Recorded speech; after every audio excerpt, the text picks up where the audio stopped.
Capítulo 6. La tormenta cayó repentinamente azotando los 10 grandes barcos que estaban a pocos días del puerto.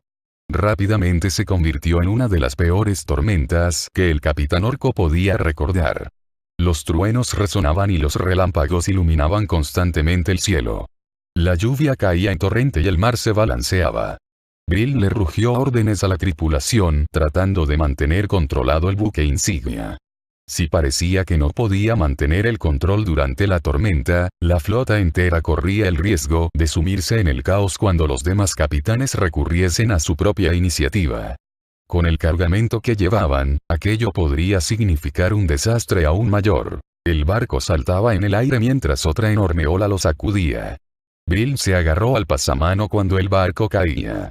Los que nunca habían navegado no podían saber lo mucho que el agua podía tener la consistencia de la roca en momentos así. La nave entera tembló y el casco crujió alarmantemente. Un grito desde arriba obligó al capitán a mirar hacia la lluvia. Miró justo a tiempo de ver caer al mar a uno de los marinos que había estado trabajando en desenredar los cabos. Brill gruñó pero no pidió un rescate. En esa tormenta, el desgraciado marinero ya estaba muerto. El oficial Orco estaba más interesado en llevar al resto de la tripulación y al barco, a todos los barcos, a puerto seguro. Brill le había jurado al jefe de guerra que era capaz de llevar a cabo esa misión. Un grito de un miembro de la tripulación hizo que el capitán se girase. El otro orco señaló frenéticamente hacia uno de los barcos que los seguía. Brill se quitó la lluvia del ojo bueno y forzó la vista. La nave en cuestión emitía un brillo creciente. Fuego. Un incendio así solo podía haber empezado de dos maneras, incluyendo un relámpago. Sin embargo, el incendio parecía estar extendiéndose y básicamente estaba limitado a la cubierta. Generalmente, los relámpagos caían sobre las velas, los cabos o los mástiles. Resonó un trueno. Brill, atrapado por el distante espectáculo, lo ignoró hasta que terminó no desapareciendo, sino más bien acentuándose por un feroz y demasiado cercano rugido. Se volvió y corrió hacia el pasamano contrario. Allí, estrellándose contra otra gigantesca ola, el segundo barco de la flota se balanceaba violentamente de un modo que no tenía que ver con las corrientes y el viento. Algo estaba sacudiendo al barco desde dentro de la bodega. El capitán cogió el catalejo que siempre llevaba encima cuando estaba a bordo. Sosteniendo el tubo de cobre, lo enfocó hacia el otro navío, donde las lámparas de aceite colocadas en los mástiles y otras zonas estratégicas proporcionaban iluminación suficiente para mostrar lo que estaba ocurriendo. El capitán de la segunda nave, un marinero gruñón al que Brill había ascendido personalmente, tenía a su tripulación armándose con arpones. Cerca de la popa otros 3 orcos estaban encendiendo antorchas con trapos mojados en aceite. Aunque eran duros guerreros parecían muy ansiosos. Brill lanzó un juramento. Movió el catalejo para llamar la atención de los del otro barco. Nadie se dio cuenta. Ahora tenía más sentido el incendio que se propagaba en el otro barco. Habían querido hacer lo mismo y de algún modo habían perdido el control de la situación. Pensando en el otro barco, Brill viró el catalejo en su dirección. Para su asombro ya no estaba a la vista. Un incendio como aquel debería verse todavía a menos que el barco ya se hubiese hundido. Maldiciendo, Brill miró a su primer oficial. Una lámpara de señales. Deprisa. Pero, al dar la orden, el buque insignia se sacudió como si se hubiese topado con un arrecife. Brill cayó hacia un lado. El primer oficial cayó de rodillas. Otro marinero pasó por encima del pasamano hacia el voraz mar. Otro golpe seco sacudió la cubierta. Brill se esforzó por levantarse. La tormenta los ha despertado a todos. Olvidaos de la lámpara. Preparad la mezcla de polvos y ponedla en la comida y en las puntas de 4 lanzas. Quiero a esa cosa de abajo tranquilizada o estaremos tan mal como los otros barcos. Mientras el primer oficial y los demás cumplían sus órdenes, Brill volvió su atención al otro barco. Allí las cosas solo empeoraban. ¿Por qué no han tranquilizada a la bestia?, se preguntaba. Un rápido vistazo a la cubierta le dio la respuesta. Restos ennegrecidos marcaban la zona donde se había guardado la mezcla de hierbas para mantener sedadas a las bestias. La lluvia por sí sola no habría podido alcanzar el contenedor cubierto por una lona resguardado debajo del voladizo de la puerta del camarote del capitán, pero un relámpago sí así había sido. Toda la zona estaba destrozada y con ella la única manera segura de mantener dócil a su salvaje cargamento. Los golpeteos del buque insignia se frenaron. A Brill se le ocurrió una idea desesperada. Corrió hacia la entrada de la bodega justo a tiempo para ver salir al primer oficial. El otro orco parecía exhausto pero triunfante. Se estaba despertando. Lo pillamos a tiempo, el capitán lo cortó. ¿Quién es el mejor tirador? El primer oficial sonrió. Ese soy yo, capitán. Ya lo sabe. Aún nos queda una buena cantidad de polvos. ¿Puedes lanzarles un par de sacos? Brill hizo un gesto hacia el otro barco. Han perdido todo el suyo. Oído. Otro rugido resonó proveniente del otro barco. Brill levantó el catalejo. Los orcos de las antorchas corrían hacia la bodega. Allí, varios marineros con lanzas se preparaban para descender. La cubierta que estaba tras ellos estalló. A Brill se le escapó un grito ahogado. No había visto ningún relámpago. ¿Qué podía haber?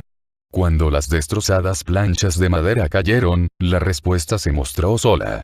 Por encima de la desbaratada cubierta se alzó brevemente la silueta de una enorme mano que después volvió a desaparecer. En ese momento, el barco se balanceó hacia atrás y hacia adelante aún más violentamente. Algunos marineros corrieron hacia el agujero. En ese momento regresó el segundo al mando de Brill. 2 sacos. Gritó el otro orco por encima de los ruidos de la tormenta. ¿Dónde? En alguna parte de la cubierta donde los vean. Deprisa. Oído. El primer oficial ató un diminuto saco a una flecha y luego la preparó para disparar. Incluso en una tormenta como aquella un orco habilidoso podía estar seguro de acertar en su blanco muy a menudo. Pero, antes de que el segundo de Brill pudiese disparar, el otro barco empezó a balancearse aún más bruscamente. Varios miembros de la tripulación, concentrados en el agujero de la cubierta, se tambalearon repentinamente hacia los pasamanos. 2 cayeron al agua y solo uno pudo salvarse agarrándose en el último momento. El primer oficial se movió, tratando de compensar. Con los otros orcos volando de un lado para otro, ahora el mayor riesgo era alcanzar a uno de ellos. El segundo barco volvió a moverse, prácticamente cayendo de lado debido al impulso adicional de otra ola. Cuando el navío se enderezó, el arquero disparó. Brill soltó un potente rugido. La flecha aterrizó bien, alrededor de 1 metro del agujero. Un miembro de la multitud lo vio y corrió para hacerse con el saquito. Estaba claro que sabía bastante bien lo que el buque insignia acababa de enviarles. ¡Rápido! El otro. Ordenó el capitán. Un saquito probablemente tendría polvos más que suficientes para dormir a la bestia, pero un segundo garantizaría el éxito. El primer oficial alzó el arco, el lado del casco que se veía desde el buque insignia se hizo pedazos. Apareció una temible pezuña que luego volvió a retirarse. El bronco mar giró el barco dañado, hundiendo el nuevo agujero en el agua. El mar inundó la destrozada bodega. Olvídate de las hierbas. Rugió Brill. No necesitaba decir más. Dejando el arco, el primer oficial se apresuró a dar la orden de moverse en dirección al navío en problemas. Una ola corrigió brevemente la posición del barco, pero su cargamento, obviamente cada vez más furioso, atacó una vez más. Las planchas de madera se astillaron cuando la pezuña volvió a golpear. El agujero casi dobló su tamaño. Cuando el barco se escoró esa vez, no hubo dudas sobre su inminente destino. Con el agua entrando a toda velocidad, el navío de la horda se hundió rápidamente. En unos momentos la cubierta estaba a ras de agua. Los tripulantes orcos saltaron a las espumosas aguas, tratando de alcanzar el buque insignia. Varios de ellos fueron tragados inmediatamente por las olas y no volvieron a salir. Unos rugidos salvajes salían de la bodega. Las gigantescas manos hicieron pedazos lo que quedaba de la cubierta. Pero, a pesar de toda su fuerza bruta, la criatura no pudo liberarse a tiempo. La cubierta se hundió bajo el agua. El mar alejaba al barco del resto de la flota. Una a una, las linternas se apagaron dejando únicamente visible la silueta del condenado barco. Un rugido final de frustración resonó sobre la tormenta. La silueta cambió cuando algo pareció surgir de la cubierta del barco que se hundía. Brill agarró el pasamano con el intento de rescate borrado momentáneamente de sus pensamientos al ocurrírsele la posibilidad de una nueva amenaza contra su propio barco. Se imaginó a la titánica criatura abriéndose paso pero, con una última y enorme burbuja de aire, el barco que luchaba por mantenerse a flote se hundió por completo. El último movimiento tuvo lugar tan rápido que la temible bestia no tuvo oportunidad de reaccionar. El buque insignia se acercó a 2 de los supervivientes. Brill dudaba que se salvasen apenas un puñado de ellos, si acaso. Lloró sus valientes muertes y luego pensó en lo que podrían significar los sucesos ocurridos. Había perdido una quinta parte de su precioso cargamento. 8 deberían bastar, murmuró el capitán.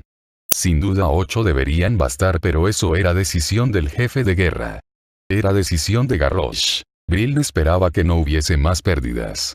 Sin duda, si no las hubiese, Garrosh lo perdonaría por su fallo. Pero, si el jefe de guerra lo encontraba responsable de algo, Brill solo pedía que el gran líder orco le permitiese al menos ver cómo aplastaban a la alianza en Vallefresno. Eso haría que la muerte del propio capitán mereciese la pena. Hay un cambio en nosotros, pensó Malfurion mientras se dirigía hacia Darnassus. Y no para bien. El archidruida sabía exactamente cuándo había tenido lugar esa alteración no deseada en el ánimo de los elfos de la noche y que la había provocado. Shalazir. No pueden olvidarse de Shalazir. Los elfos de la noche estaban acostumbrados a las muertes en la guerra o las muertes accidentales. A lo que no estaban acostumbrados era a la pérdida de una vida debido a alguna enfermedad relacionada con el envejecimiento. Tyrande había hablado con Herodias y había averiguado el alcance de los problemas de Shalazir. La enfermedad no había sido el único problema, solo la gota que había colmado el vaso. Herod y su compañera habían estado sufriendo varios dolores y malestares de menor importancia, pero cada vez más comunes, que a Malfurion le resultaban muy familiares porque seguía sufriendo punzadas en el hombro. Miró a aquellos que tenía más cerca al cruzar los jardines. Una hosca atmósfera los rodeaba. Malfurion podía imaginarse sus pensamientos. Todos se preguntaban no solo si ese era el destino que los esperaba, sino también lo inminente que podía ser. Y él no era una excepción. Era imposible escapar de lo inevitable, pero, mediante la hermandad, Tyrande ya estaba intentando canalizar el miedo creciente. También se fijó en los ejemplos de las razas más jóvenes, especialmente los humanos, para aprender cómo enfrentarse al envejecimiento y a la enfermedad. Cierto, los humanos también sufrían enormemente por ambos, pero también tenían una resistencia que en la mayoría de los casos los rescataba. En ese momento ni el archidruida ni su compañera estaban seguros de que su propia raza como tal fuera a demostrar estar a la altura de la prueba. Malfurion se obligó a olvidar el problema. Tenía que concentrarse en la reunión. Por fin habían terminado los preparativos y las llegadas de los representantes eran inminentes. Ahora Malfurion tenía que concentrarse en los detalles de lo que esperaba que se pudiese conseguir. Archidruida Malfurion Tempestira. Era prácticamente imposible acercarse al archidruida sin que éste lo notase, pero eso era justo lo que había hecho quien le había hablado.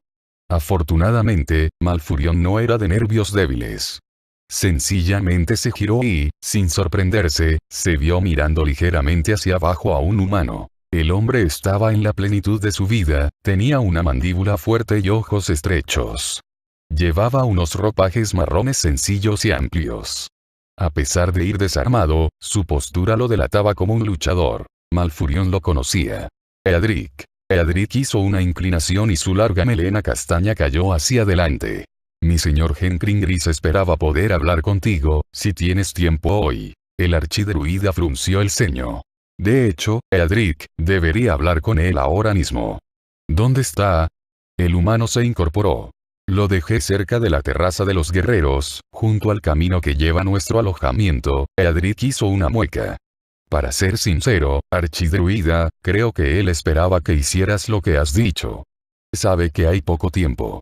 Entonces, guíame. Eadric obedeció y Malfurion observó que la presencia del humano inquietaba a los elfos de la noche que se encontraban cerca casi tanto como su preocupación por estar envejeciendo, y eso a pesar de que, desde su fundación, a Darnassus habían acudido humanos y otros miembros de la alianza. Estaba claro que reconocían a Eadric como uno de los ayudantes de Gen y, por lo tanto, también lo reconocían por lo otro que era. Por su parte, el joven humano mantuvo la mirada fija hacia adelante, casi como si no existiese nada más que el camino. Malfurion sabía que la verdad era justo al contrario. Eadric se sentía tan incómodo como los habitantes de Darnassus, si no más. Eadric se movía tan silenciosamente como cualquier elfo de la noche, toda una hazaña para un humano. No dijo nada mientras atravesaban la ciudad, pero Malfurion notó que por fin se iba relajando al entrar en el bosque. El archidruida encontraba fascinante que un humano se encontrase más cómodo en el bosque que en una ciudad. Como siempre, los árboles dieron la bienvenida a la presencia del elfo de la noche.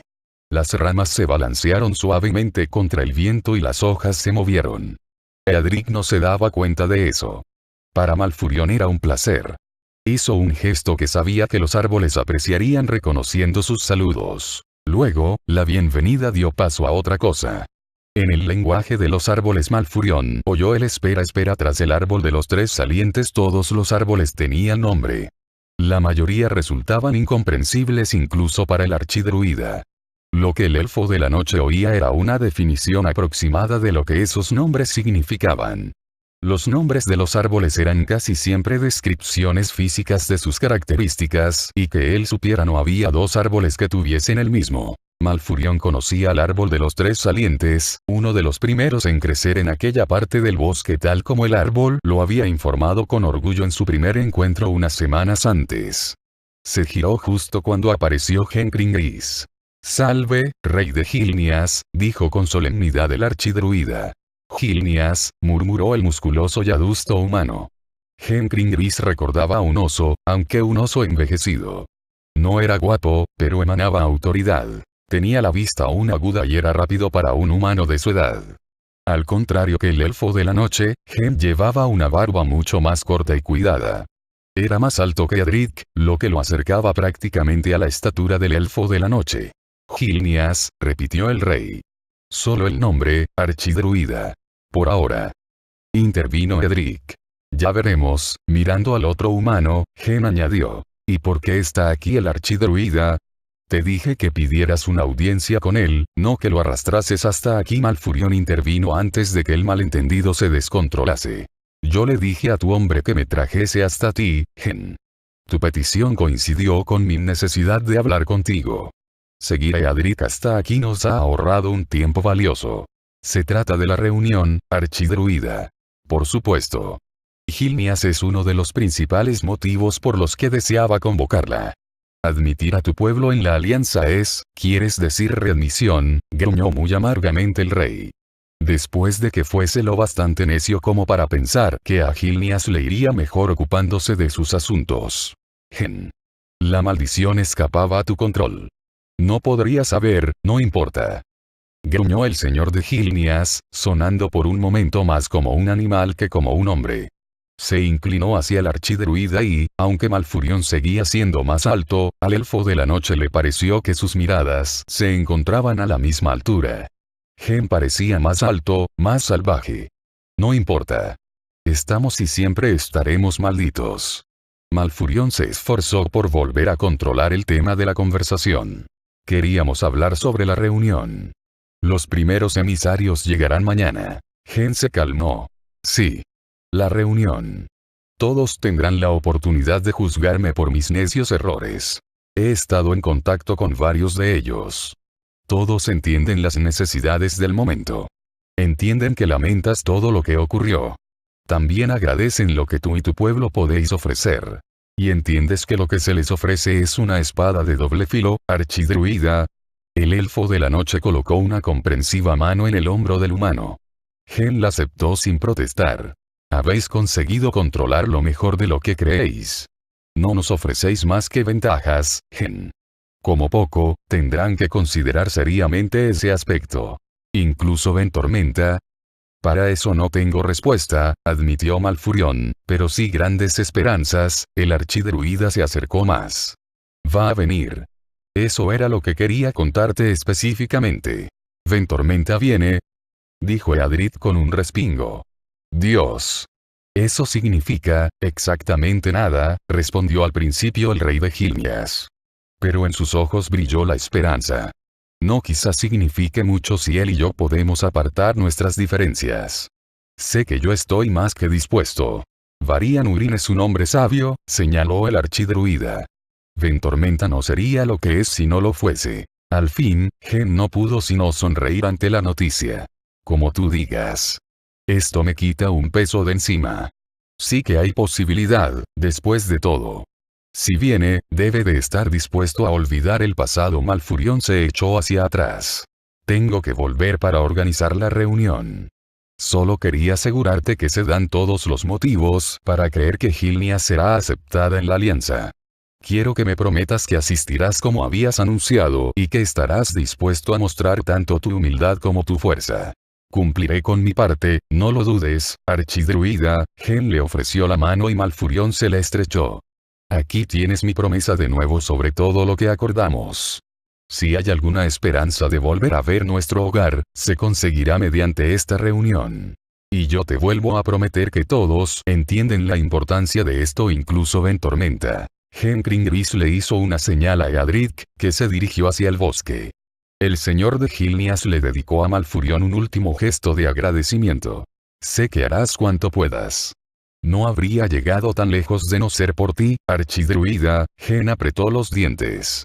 Pero, a partir de ahora, sabes que todo queda en manos de un hombre. Acabará por ver las cosas como deben ser por el bien de todos. Lo creo, pero recemos a Tuelune de todos modos. Aceptaré toda la ayuda que pueda conseguir, y, con eso, el rey se dirigió hacia el bosque. El archidruida se quedó allí, perdido momentáneamente en sus pensamientos. Tenía la mirada fija en la zona hacia la que se habían dirigido Gen y Eadric. Por un instante, una forma grande y oscura se alzó entre la maleza y luego desapareció por los árboles. Era lo bastante alto como para ser un hombre, pero no lo era. La visión, aunque esperada, inquietó ligeramente al elfo de la noche. Mientras regresaba, volvió a jurar para sí hacer cuanto pudiese para ayudar a los refugiados de Gilneas, incluyendo asegurarse de que todos los volvían a aceptar en la alianza. Después de todo, quizá nunca hubiesen sido malditos de no haber sido por Malfurion.